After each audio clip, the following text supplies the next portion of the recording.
कहानी को आगे बढ़ाते हैं। ऋषभ, ज्योति, सोनिया, रूही, विनायक और कुलदीप ने एक पुरानी और सुनसान जगह पर वीकेंड गेट अवे प्लान किया था। उन्होंने एक पुराना गेस्ट हाउस रेंट किया जो एक जंगल के बीच में था, इंची में था। गेस्ट हाउस देखने में तो सही लग रहा था, लेकिन उसमें एक अजीब और डरावना माहौल था। जब सब रात का खाना खा के बैठक में गप्पे मार रहे थे, तभी एक तेज हवा का झोंका आया और सभी बत्तियां बुझ गई। अचानक ही ज्योति का चिल्लाना सुनाई दिया। सबने टॉर्चेस लेकर उसे ढूंढना शुरू किया।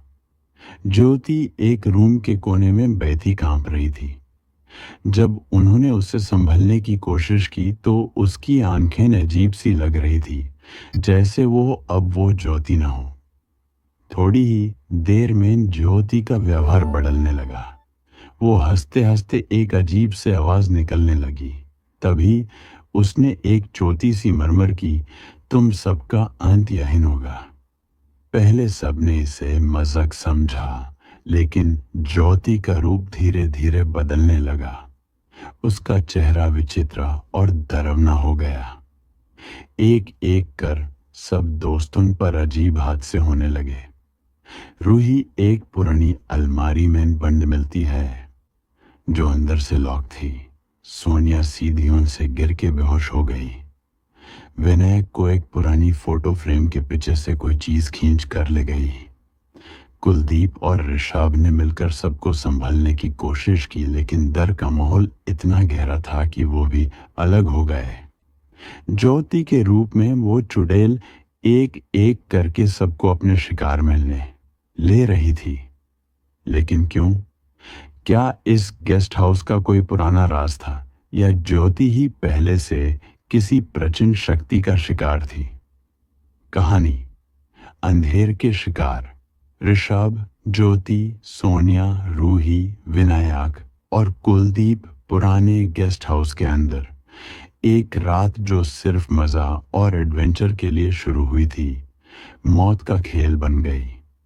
हर एक की मौत के पीछे एक राज था, और वो चुड़ैल ज्योति के रूप में एक एक कर सबका अंत कर रही थी। पहला शिकार, रूही। बात तो रात चाली थे। रूही को पहले से ही गेस्ट हाउस के अंदर कुछ अजीब लग रहा था। वो अपने मोबाइल टॉर्च के साथ किचन में पानी लेने गई थी। अचानक ही उसकी टॉर्च बुझ गई और एक ठंडी हवा का झोंका उसके करीब से गुजरा। जब तक वो समझ पाती, अलमारी के पीछे से एक हाथ निकला और उसे खींच लिया। उसका चेहरा डर से साफ हो गया। मैंने और उसकी चीखें बाकी लोगों के कानों तक पहुंचने से पहले ही रुक गई। कुलदीप ने उसे ढूंढने की कोशिश की, पर रूही का बस एक ब्लड स्टेन्ड दुपट्टा मिला। दूसरी शिकार, सोनिया। 1 बजे विस्म। रूही के गायब होने के बाद सभी लोग परेशान हो गए। सोनिया ने कहा कि सब मिलकर एक जगह रुकें, लेकिन ज्योति चुड़ैल के कब्जे में हंसते हुए बोली, एक एक कर सब मिलेंगे। सोनिया, जो सबसे ज्यादा बहादुर थी, सीधी उनके पास जाके आवाजें सुनने लगी। अचानक ही उससे लगा कि कोई पीछे से उसे धक्का दे रहा है। उसके सीढ़ियों से गिरने की आवाज ने सबको झटका दिया। जब ऋषभ और कुलदीप नीचे पहुंचे, सोनिया का शरीर सीढ़ियों के नीचे एक अजीब एंगल में टेढ़ा पड़ा था। उसकी गर्दन टूट चुकी थी। Third victim, Vinayak. 2 AM। Vinayak, जो मजाक में सनहीन सबको तसल्ली दे रहा था, उस वक्त पैनिक कर गया जब उसने सोनिया का शरीर देखा। उसने कहा कि वो रूम लॉक करके पुलिस बुलाएगा, लेकिन तभी एक अजीब सी हंसी का आवाज उसके रूम से आई। जैसे ही उसने अंदर देखा, एक पुराना फोटो फ्रेम हवा में लटक रहा था। उस फोटो फ्रेम से निकला एक काला धुआं उसके करीब आया और उससे अपनी बाहों में लपेट लिया। उसका गाला घुटने लगा और उसकी आंखों के सामने अंधेरा छा गया। जब तक कुलदीप और ऋषभ उसके पास पहुंचे, उसकी लाश चेयर पर लटक रही थी। चौथा विक्टिम, कुलदीप, 2 बजे चलिए एम। कुलदीप और ऋषभ ने समझ लिया था कि अब ये जगह उनके लिए मौत का एक झाला बन चुकी है। कुलदीप ने गेस्ट हाउस के अंदर एक छोटी सी तस्वीर देखी जिसमें ज्योति और एक अजीब औरत एक साथ थी। उसने ऋषभ से कहा, यह शायद उस चुड़ैल का रूप है। जैसे ही उसने तस्वीर उठाई, वो तस्वीर जलने लगी और उसका चेहरा रख के कोने में आया। कुलदीप को लगने लगा कि उसके पैर जमीन में कीले जैसे धंसे हैं। जब तक ऋषभ कुछ कर पाता, कुलदीप के शरीर का हर एक हड्डी अलग अलग हो गई थी, जैसे किसी अनजान शक्ति ने उससे तोड़ दिया हो। पंचवी शिकार, ऋषभ, 3:20 AM। ऋषभ अब अकेला रह गया था। उसने समझ लिया था कि यह चुड़ैल सिर्फ खेल रही है। ज्योति चुड़ैल के रूप में उसके सामने आई और बोली, तुमने सोचा बचा लोगे सबको, तुम्हारा भी यही टाइम आ गया है। नागा है। ऋषभ ने पूरा जोर लगा के गेस्ट हाउस से भागने की कोशिश की, लेकिन दरवाजे खुद ब खुद बंद हो गए। अंधेरे में उसने सिर्फ एक शब्द सुना, आंट। एक तेज छाया ने उसका गला काट दिया। अरे समय आमन। और उसका लाश दरवाजे के पास पड़ा मिलता रहा है। कहानी का एंड। सुबह गेस्ट हाउस के केयरटेकर ने देखा कि सभी दोस्त मरे पड़े हैं और उनका चेहरा दर्द और पीड़ा से भरा था।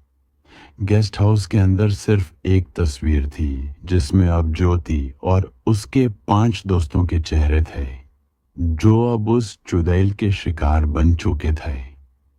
अगले दिन गेस्ट हाउस के केयरटेकर रामदीन सुबह 7 बजे अपने रोजाना के काम के लिए आया।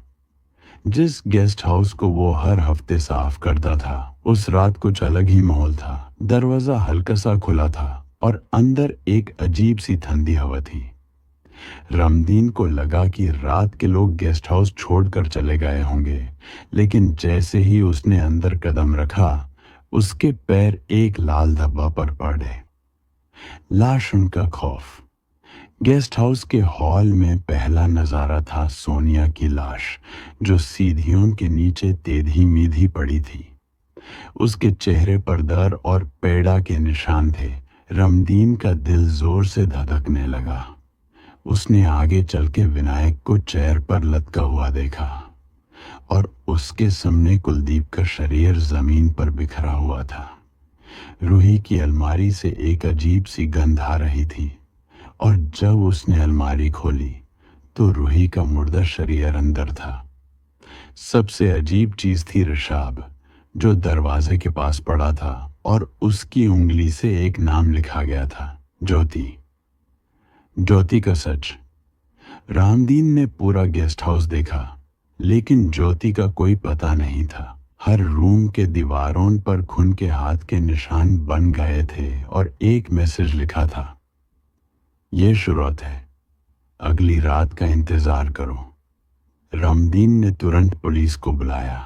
पुलिस ने लाशों का पोस्टमार्टम किया, लेकिन किसी के भी मौत का प्रॉपर रीजन समझ नहीं आया। हर एक लाश पे सिर्फ एक चीज कॉमन थी, उनके चेहरे पर दर्द और मौत के पहले के कुछ अजीब निशान। ज्योति का नाम सभी की डायरी में था,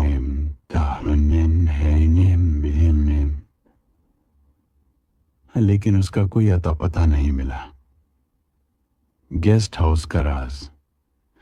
शाम होते होते रामदीन को गेस्ट हाउस के बेसमेंट में एक पुराना संदूक मिला। उस संदूक में एक डायरी थी जो ज्योति के नाना जी की थी। डायरी में लिखा है, डायरी में लिखा था कि ये गेस्ट हाउस एक श्रापित जगह है जिसमें एक पुरानी आत्मा का कब्जा है। वो आत्मा एक चुड़ैल थी जो हर उस इंसान को शिकार बनाती थी जो यहाँ एक पूरी रात गुजारता। ज्योति, जो पहले भी इस गेस्ट हाउस में आई थी, उस चुड़ैल की शक्तियों से कब्जा में नहीं सहन थी।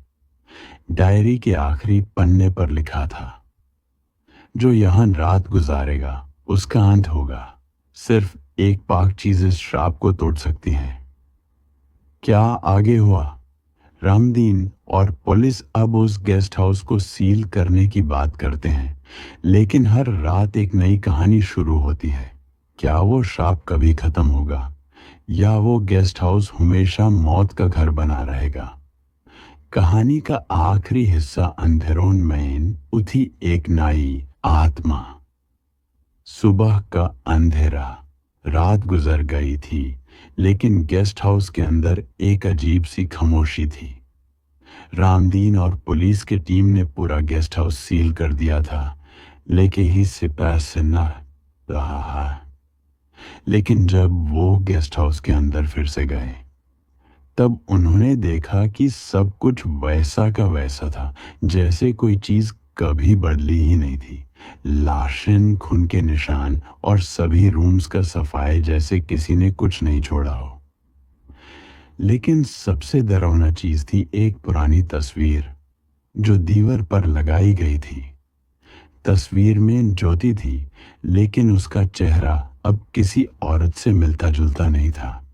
वो चेहरा जो अब उस चुड़ैल का था, उसकी आंखों में एक गहराई थी, जैसे वो किसी और को देख रही हो। एक नई शक्ति। अचानक रामदीन को लगा कि सब कुछ अब तक ठीक था, लेकिन कुछ गलत होने वाला है। उसने देखा कि गेस्ट हाउस की पुरानी घंटी की आवाज सुनाई देने लगी थी और दूर से एक चिल्लाने की आवाज भी। पुलिस के लोग उस आवाज को इग्नोर कर रहे थे, लेकिन रामदीन ने उससे अपने दिल में महसूस किया। ज्योति की आत्मा की वापस आगमन। एक घंटे बाद रामदीन को लग गया कि कुछ और हो रहा है। कि सुबह के 9 बजे तक पुलिस टीम को भी ये समझ आया कि ये गेस्ट हाउस बस एक हॉन्टेड जगह नहीं, बल्कि एक श्रापित स्थान है। ज्योति की आत्मा ने अपना कब्जा वापस कर लिया था और ये सिर्फ एक शुरुआत थी। तभी गेस्ट हाउस की दीवारों से पुरानी आवाज आई, जैसे कोई कुछ कह रहा हो। रामदीन ने अपने आप को संभलते हुए अंदर कदम रखा और देखा कि एक नई रोशनी चमक रही थी। तभी सबके सामने एक पुरानी औरत का रूप उभर कर आया। वो ज्योति की चुड़ैल रूप थी, लेकिन अब वो और भी ज्यादा खतरनाक थी। उसकी आंखों में एक अजीब सी शक्ति थी जो सबको घायल कर रही थी। मौत की आखिरी लड़ाई। रामदीन ने वो पुरानी डायरी देखी थी जिसमें लिखा था, एक ही चीज इस श्राप को तोड़ सकती है, प्यार का असली जज्बा। रामदीन ने सोचा, ये प्यार का जज्बा कैसे मदद कर सकता है। उसने सोचा और समझा कि अगर ज्योति को अपने असली रूप में याद दिलाया जाए तो शायद वो श्राप टूट सकता है। उसने गेस्ट हाउस की पुरानी तस्वीर को देखा, जिसमें ज्योति का एक मुस्कुराता चेहरा था जब वो नॉर्मल थी। रामदीन ने अपनी जिंदगी की सारी ताकत लगा दी और चुड़ैल से कहा, ज्योति, तुम्हारा असली रूप तुम्हारा प्यार है जो तुमने अपने दोस्तों के लिए दिया था। तभी एक अजीब सी रोशनी गेस्ट हाउस के अंदर भर गई। ज्योति का रूप धीरे धीरे बदल गया और वो पुरानी औरत जो श्राप बन गई थी, वो प्यार की एक रोशनी में बदल गई। गेस्ट हाउस का माहौल बदल गया। माहौल और अंदर की सारी अंधेरी चीजें धीरे धीरे रोशनी में घुल गई। अंतिम राज। ज्योति का चेहरा प्यार से भरा हुआ था और उसने रामदीन को देखा। मैं अपनी मौत से लड़ रही थी, लेकिन अब मुझे अपने दोस्तों से मिलने का वक्त मिल गया है। उसके बाद वो रोशनी के साथ गेस्ट हाउस से दूर हो गई। और वो जगह पूरी तरह सफाई हो गई। रामदीन को लगा कि वो अब अपनी जिंदगी में कोई शांति पाएगा, लेकिन फिर भी उसके जहन में एक सवाल था, क्या वो सभी दोस्तों की रूह सच में शांति पाई थी? कहानी का खात्मा। गेस्ट हाउस को फिर से खुला गया, लेकिन किसी ने वहां जाना बंद कर दिया। लोग कहते थे कि कभी कभी रात के अंधेरे में वहां कुछ अजीब आवाज सुनाई देती थी। कुछ लोग कहते हैं कि वो